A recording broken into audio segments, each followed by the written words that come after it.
तो good afternoon प्यारे दोस्तों।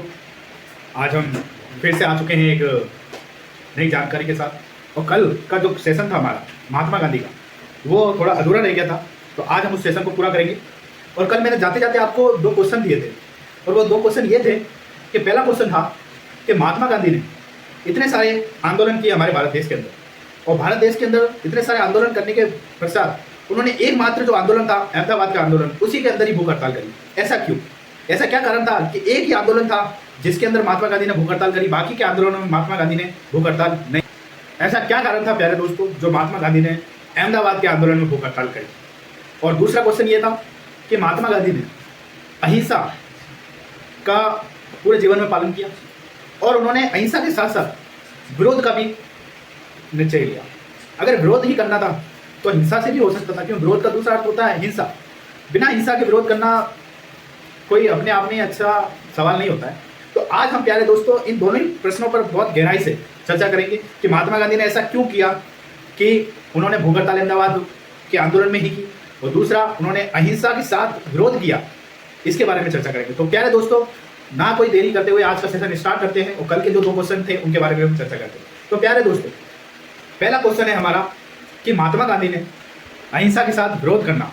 तो प्यारे दोस्तों मैं आपको बताना चाहता हूं कि जब आप महात्मा गांधी को पढ़ेंगे, उनकी जीवनी पढ़ेंगे, तो उसके अंदर हमें 2 बातें देखने को मिलती हैं कि महात्मा गांधी ने अपने जीवन में गीता पढ़ी थी, और गीता के अंदर ये साफ बताया गया है कि हमें अपने हक के लिए अपने परिजनों से विरोध करना पड़े तो वो भी उचित है।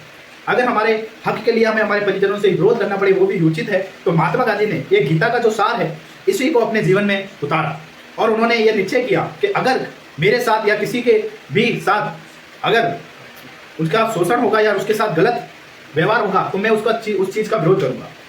चलो ठीक है, विरोध की बात तो ठीक है, उन्होंने गीता में तो ये भी लिखा है कि विरोध करना है तो हिंसा के साथ करिए। अगर विरोध करना है तो किसी सामने वाले हमारे परिजनों के साथ युद्ध करिए, यानी कि हिंसा। तो महात्मा गांधी ने हिंसा को क्यों नहीं अपनाया? अगर गीता से उन्होंने इतना इंस्पायर हुए थे, तो इंस्पायर होने के बाद उसमें गीता में तो युद्ध के बारे में भी बताया गया है कि अगर हमारे देश के हमारे जो परिजन है, हमारे परिजन हमारे खिलाफ है और वो गलत है, तो उनके विरुद्ध हमें युद्ध करना चाहिए। तो महात्मा गांधी ने हिंसा को क्यों अपनाया? हिंसा को क्यों नहीं अपनाया? तो प्यारे दोस्तों ये अपने आप में एक सवाल है। तो इसके बारे में इसका मैं आपको उत्तर दे देता हूँ कि महात्मा गांधी मुख्यतः गुजरात के रहने वाले थे। और जब आप जैन धर्म को पढ़ेंगे, अभी तो जैन धर्म हमारा टॉपिक नहीं है, जब हम आगे जैन धर्म को पढ़ेंगे तो उसके अंदर मैं आपको बताऊंगा कि जैन धर्म गुजरात और महाराष्ट्र के अंदर बहुत ही प्रचलित था। प्रचलित धर्म जैन धर्म गुजरात और महाराष्ट्र के अंदर प्रचलित था। तो महात्मा गांधी ने जैन धर्म से इंस्पायर होकर, अब जैन धर्म में ऐसी क्या बातें थी जो महात्मा गांधी के दिल को छू लिया? तो जैन धर्म के अंदर ये बातें थी कि हमें किसी भी जीव की हत्या नहीं करनी है, किसी भी जीव को नुकसान नहीं पहुंचाना है।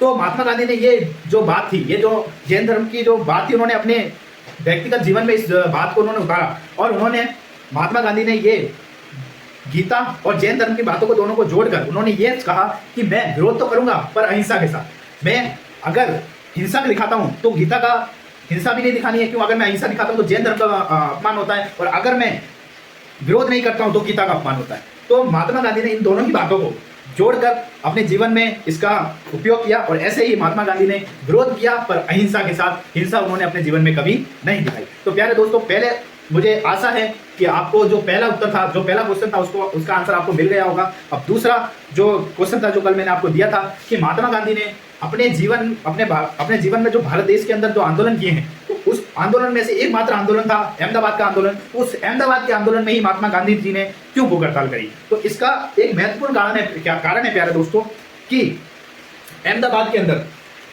अंदर एक कपड़े की फैक्ट्री थी।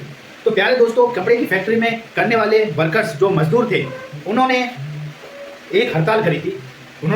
वर्कर्स ने हड़ताल करी थी, और जबकि ये हड़ताल हुई थी महात्मा गांधी जब देश में, मतलब हमारे भारत देश में आ चुके थे, और उन्होंने एक चंपारण जो आंदोलन था उन्होंने अपने फेवर में कर उस चंपारण आंदोलन को जीत लिया था। तो सभी लेबर के अंदर जो जितने भी मजदूर थे, उनके मन में ये आशा थी कि इस बंदे को किसानों से, मजदूरों से बहुत ही लगाव है, अगर हमारी बात इस बंदे तक पहुंच जाती है हमारा साथ जरूर देगा।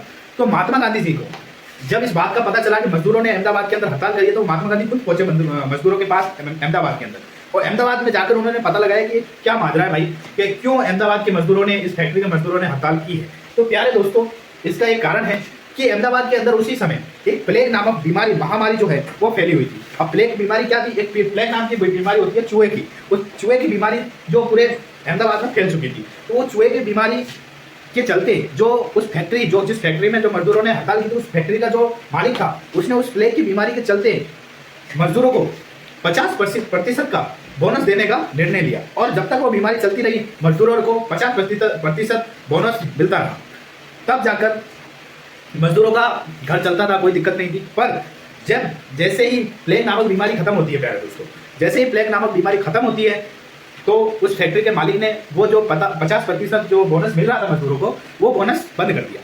मजदूरों की ये मांग थी कि वो बोनस चलने दिया जाए। अब मजदूर ऐसा क्यों चाहते थे? भाई ये बात तो सही है, अगर बीमारी चल रही है उसके तहत उसने ना बोनस दिया है 50%, तो अब बीमारी खत्म होने के बाद तो उसकी बात सही है भाई, बीमारी खत्म होने के बाद मैं बोनस देना बंद कर दूंगा। पर मजदूर ऐसा क्यों चाहते थे कि बीमारी खत्म होने के बावजूद भी उनको 50% बोनस देना चाहिए? तो प्यारे दोस्तों उसी समय ये जो घटना घटती है प्यारे दोस्तों, ये घटना घटती है 1918 की। और 1918 के अंदर आप सभी को पता है कि हमारे प्रथम विश्व युद्ध चल रहा था। तो प्रथम विश्व युद्ध जब भी होता है प्यारे दोस्तों, उस टाइम महंगाई अपनी चरम सीमा पर होती है। और महंगाई अपने चरम सीमा पर होती है तो मजदूरों के लिए किसी भी चीज़ को, वस्तु को खरीदना बहुत ही मुश्किल हो जाता है, क्योंकि उनकी तो सैलरी इतनी नहीं थी, उनकी जो कमाई थी वो भी इतनी नहीं थी। तो उन्होंने कहना यह था कि जो 50% जो बोनस मिल रहा है उसे बंद ना किया जाए, क्योंकि जब विश्व युद्ध चल रहा है तो इसके अंदर बहुत सारी घटनाएं हो रही है, महंगाई बढ़ी हुई है, तो हमें क्या करना है। तो मजदूरों ने ये मांग उस मालिक से रखी।